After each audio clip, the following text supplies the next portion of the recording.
Hey guys, welcome to Albion Elementary, where we try to get new players in Albion Online into Black Zone content. I'm going to go over a couple tips and tricks this video for like frequently asked questions or like really small stuff that I think everybody should know.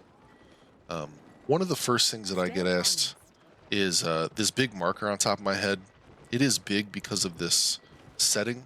Above where your party is, there's an arrow, right? And I have mine in small view. So your party might look like this. I recommend small view, especially if you're in larger party sizes.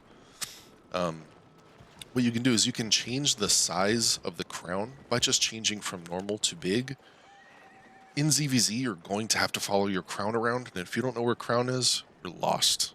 It is a huge benefit to be able to see where crown is at all times, and having a big marker for crown, not only crown, but sword, and any healers that may be marked, or even the skull if the caller decides to target a skull. These are things that can definitely help you. If you die during ZVZ and you're wondering why it is that it takes you so long to redo your regear or to do regear from loadout, a lot of time what I'll do when I die is I'll just come in here to the bank, go to the loadouts tab, and there's a lost equipment loadout that is here by default that you can click, and it will search for the last set that you were in. The last set that I died in was a 5-3 root bound, and you'll see some of this stuff is not high quality, just like this weapon is, but that's just because it's the cheapest. And the reason that the quality is low is because in the loadouts for lost equipment, you'll see that everything is by default set to same or lower because the system doesn't want you to get robbed. Make sure that when you're buying loadouts, you're paying attention to the price down here. Sometimes people will take advantage of the fact that there are items that are more commonly used in ZVZ. So if it runs out or something, they might list an item for 30 million. If it's the only one listed, then it's the cheapest one and it'll be in here. You'll accidentally buy it for 30 million if you're not paying attention. So be careful with the loadouts in general. And that goes for loadouts that you create yourself, which can be done like this. And you can start that loadout from an existing equipment set just by selecting this here and naming it whatever. When you add stuff to your loadout, make sure that you change all of the quality line to same or lower. Do not use same or higher. Do not use exact. These things will cost you money in the long run. It is dangerous as far as I'm concerned. To delete said loadout, just go to edit, click delete. Yeah. Some other stuff that I wanted to talk about, especially when it comes to the inventory management side of things. On the bottom left of your inventory, there's an option here. If you have an item in the very last slot and you have it on the default, which is large, you have to scroll down to see that you have an item. But if you change it to small, and assuming that your HUD size in interface is lower than usual, you're going to have to test this with scaling for based on how big your monitor is and such. You'll be able to see your entire inventory without even scrolling. And that is a default in the game that was recently added in. You can also change the sorting function in this cog menu. I use estimated market value by weight highest, as it's the thing that I generally care the most about. Quick rebuying, size of inventory, using loadout. If you do buy something via the loadout that is, let's say, lower quality, I don't know if I have anything that's low quality in here, to be honest, to clean this out a lot. This right here. Let's say I bought that, and that was in one of my loadouts. If it defaults to the cheapest item, it's sometimes going to buy you stuff that's lower quality, or sometimes you might just buy or get lower quality gear from being around. You can take that lower quality gear over here to the repair station, and the second tab here will allow you to re-roll that quality, and there's a % chance and things down here. The typical standard is that you would take things to outstanding almost no matter what. Take things to excellent, especially if you're doing ZVZ content, and stopping there. And the reason I say that is because when you do re-roll, regardless of the number of tries. You see it's a 50-50 chance to jump up to excellent, and the cost went up a little bit. Weapons can be a little bit more expensive, but eventually once it's at excellent, the jump from excellent to masterpiece is less than 1% chance, and the cost is multiplied by a larger factor. I do not recommend going higher than excellent, but I only wear excellent gear whenever I'm doing almost anything in the game because of the benefit that it gives you versus the amount of cost that that you're getting from it. Just throw this stuff in there. One of the other things that I think that especially new players should know about is in the settings menu. Make sure that you're changing camera shake to off. Do not have camera shake on. It is bad, straight up. It does not enhance your gameplay in any way and makes things not only harder to see, but can lower your frames, which can make things more difficult anyway.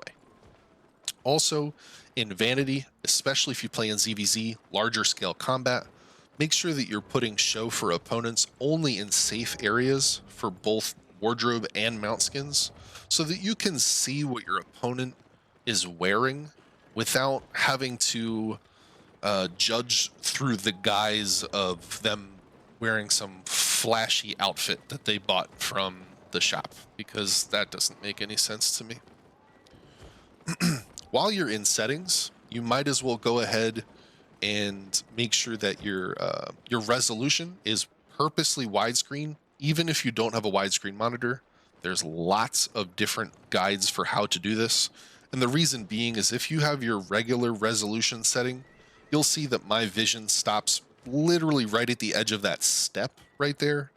But if I don't have that on, I can see another couple feet, which honestly can save your life sometimes.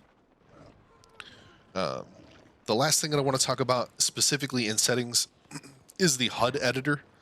Make sure that you're putting all of the information that you want to see in the middle of your screen. I have my buffs, my player buffs, literally right smack dab in the middle of my screen underneath my character model. And I have all of my abilities as click through because I don't want to accidentally click something if I'm walking south. Okay. While you're fame farming for all of these ZVZ sets that you're doing, make sure that you're getting the most out of the different kinds of buffs that you can get. There are there's really 3 buffs. There's 4 right now because one of them is the anniversary buff. There's a cake that you can eat. I don't think I have any in here left. The cake is about to run out. It's got about a day. I don't have any. The cake gives a 15% buff for about a half an hour, I think. And it goes away on death, but it's very, very cheap on the market right now, in any market, I promise, especially because it's about to run out in the next day or so. So definitely take advantage of that while you can. And the other buffs that you can get are the Knight's Vow, which is from the Conqueror's Challenge.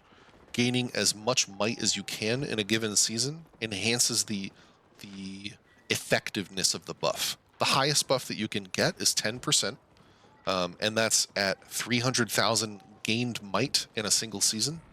Not difficult to do that, by the way, so long as you play the game pretty regularly.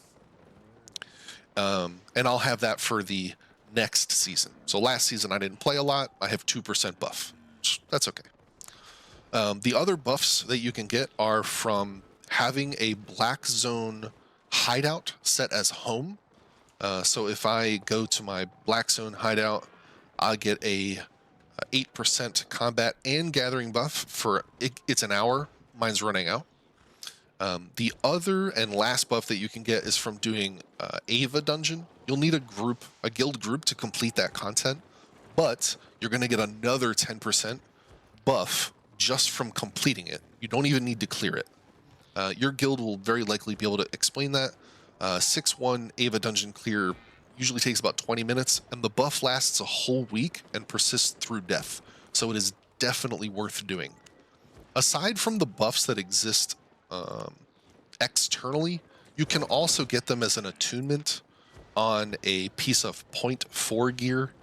If you don't know what attunements are and you don't have a lot of silver, you're basically going to ignore this advice. It is mostly for higher level players that have a lot of extra money to throw around, and realistically, they're not watching this video, or they're not watching this video.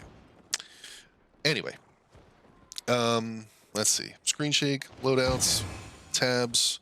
So one more thing that you can do, and I brought this up earlier today to someone that had been playing the game for years and didn't know. You can have multiple tabs open at a time, two specifically, via this arrow that pops out, and you can freely move loot between these two tabs by shift clicking. And if it's the same tab, when you shift click, it'll go to your inventory.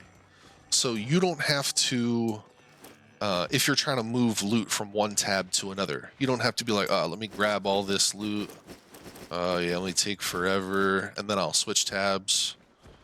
Yep, okay, now I'm putting it in. It takes too long to do that. Keep to the tools. Not really sure what I meant to say there. But you can just, on the bottom here, move all to inventory, change to the tab that you want to put it into, move all from inventory.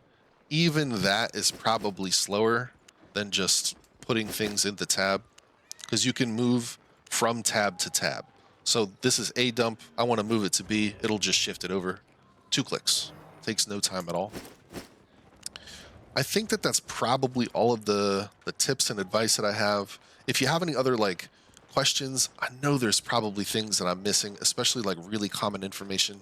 If you're a veteran and you did watch this video, please let me know what you think new players need to know. I want to put all of the information in one spot as possible. The hardest part about getting into Albion Online, in my opinion, is that there just isn't enough good information.